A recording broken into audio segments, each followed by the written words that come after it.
Good morning. Good moment. I'm so grateful to be part of the experiment.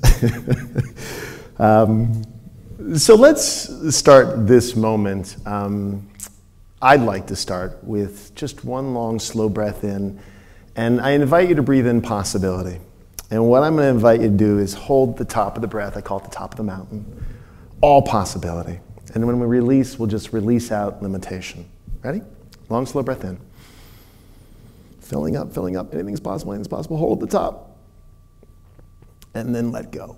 And just let out the limitations. Great. Thank you.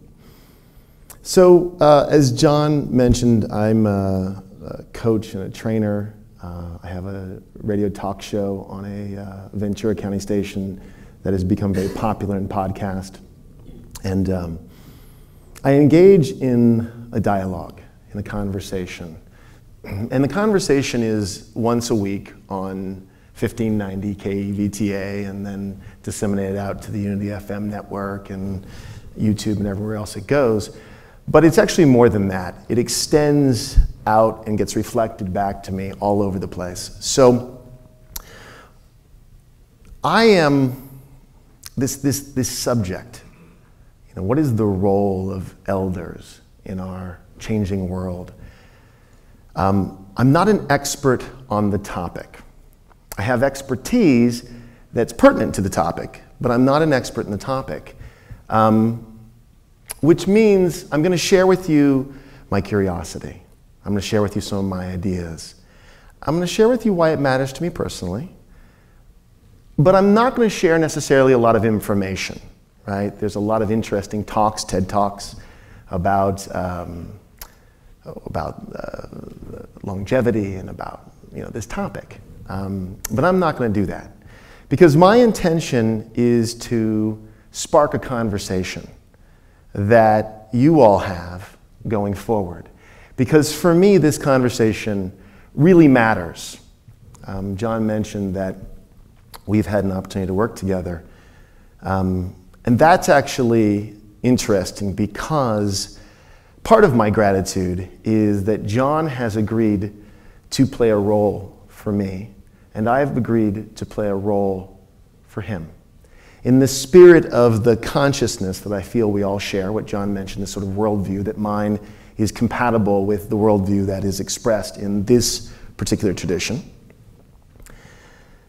the idea of choice becomes very important, right? And I've chosen John to play a particular role, and he's agreed to it, and vice versa. And we're embarking in our relationship on a kind of experiment.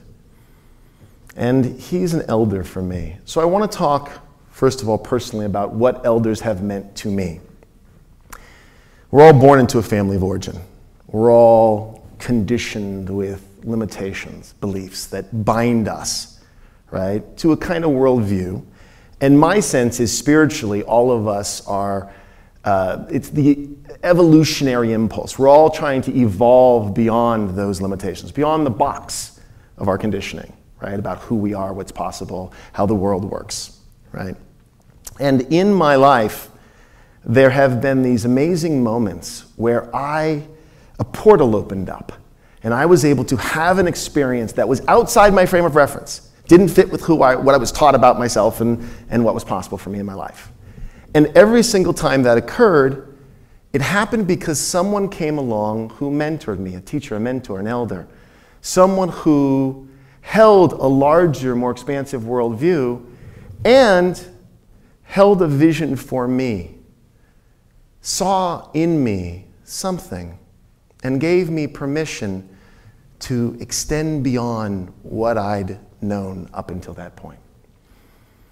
That is the role of elders traditionally. That is the role of teachers. But something's changed, and that's what I want to talk about today.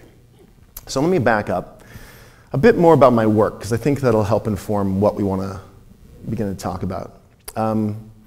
So I do a lot of coaching in the corporate space. I do executive coaching and executive and corporate training. And what I say about that is I'm helping companies, organizations that are caught in hierarchy. I'm helping retrofit them to a new model. I call it a collaborative model of management, right? And this is based on the way the world is today. Everything is moving fast. Systems are falling apart. Whatever you're doing today, you either won't be doing it tomorrow or you won't be doing it the same way, right? That's a given. The only thing you can be certain of right now is uncertainty, right? That's the speeding up that lots of people talk about of this current time. And there's something very interesting about this, is the paradigm shift is that in the past, knowledge was passed down, right? Well, my 8-year-old and 10-year-old are sitting right here, and on an iPad, on an iPhone, on any kind of technology, they are better equipped than I am. My daughter said something funny the other day. She says, just put on your do not disturb. And I was like, do not disturb, where is that? And thankfully she was there and could show me. And so something has shifted, where in the past, I just taught my kids what to do, or someone would teach the younger generation what to do. Well, that would be fine if the world was moving slow, and it was for eons. It's not, right? Something's changed. The world's moving fast. So knowledge is not just passed down, it's actually passed up simultaneously. So let's go back to the company. So here we have these companies. And, look, it's usually the C-suite is honestly 60-plus-year-old white guys in a room making decisions. I mean, that's the truth in the traditional vertical model, right? Command and control, they pass down, and the managers below them pass down, and at the bottom you've got kind of, doers, workers. I mean, that's a traditional industrial model. But the world doesn't work like that. And that model is very slow. It doesn't adapt quickly, right? Because those 5 guys in the room, 60 plus, the world that is emerging is not their world. Their world is frankly dying. And they're not adapting fast. And so you see companies make bad decisions, go out of business, double down on the production and the cutting, and not be able to innovate. The nature of an innovation, the very nature of it is, you can't see it from here. That's the nature of it. It's something yet undiscovered. And the keys to the kingdom are with the kids or the young people. It's not with us, right? We're bound to a matrix of beliefs and understandings of the world that no longer apply or won't in a minute or two. So it's very interesting. So what I'm doing with the companies is we move from a vertical model to a horizontal model, where instead of a manager being an authority, the manager is more of a coach and a leader. And the idea is to draw out the gifts and talents of the people on the team, right, and coordinate them. And it becomes, in my work with them as individuals, as we talk about their vision, draw out in them what they think their gifts are and what might be expressions of that, and then that's their job. Right? So I'm helping them figure out, well, what are some great ideas, and try to get them out of their own box a little bit. I elder them, right? Or mentor, teach. Teach is interesting because teach very quickly gets vertical, right? Is that I know something you don't know. And we want to kind of give that up. We want to, again, just like I said, I have expertise, but I don't want to be an expert, right? And I'm not, there's a place in the world for experts. It's okay. But less and less. Less and less. So that is the model that I work with companies. And this idea of getting vertical, it's kind of a piece of language I've come up with, is to talk in sort of spiritual terms, it's when our ego jumps in. When we want to be right about something, we get vertical. I know something, right? Immediately, stiffen up, I'm getting vertical. It's a control game, which has always been a recipe for suffering, but in this new paradigm, it is really a recipe for suffering. Because if you think you can control, it's going to be a rough ride. Everything is changing. The question is, can you adapt? We all got the Darwinian thing a little bit wrong. The survival of the fittest is not the fittest. The fittest is not the strongest and the biggest brute. It's the most adaptive, right? That's the truth of it. Can I adapt? Can I change? So there's something really exciting about talking to this population. You all have trained for many years in this consciousness that can hold a kind of complexity, right? One of the things about consciousness is that there's a relationship with opposites. with the creative tension between opposites, where we don't feel like we have to resolve it, right? So we say in my work that the middle of paradox is the point of power. So I can hold something as true and not true simultaneously. It's moving from kind of the either or mindset to both and, right? So we're okay with understanding that, well, that's the way it's always been. But we're open to the possibility that something new might emerge in any given moment. And it is. Systems are breaking down. Things that, paradoxically, that many of us sort of prayed for many years are happening. And we're like, whoa, okay, so that's legal now. Whoa, that's happening. Whoa, what's happening? How do I adjust? How do I adapt? And then more importantly, from where I'm offering perspective, how do I find my role as an elder? And what is that role? Again, what I've said is the possibilities open up with an elder, with someone who has a certain amount of wisdom. But again, wisdom has to be rethought. Wisdom isn't information. It's not linear. Wisdom is a state of being. It's an openness. It's an expansiveness. It's the ability to see in someone else their gifts, talents, and abilities, right? And like I say, you all have trained for this, some for decades. It was interesting because I was having a conversation with Frank before I came in, Frank and Edward, who I met at the greeting table, both of whom were wearing a warm smile.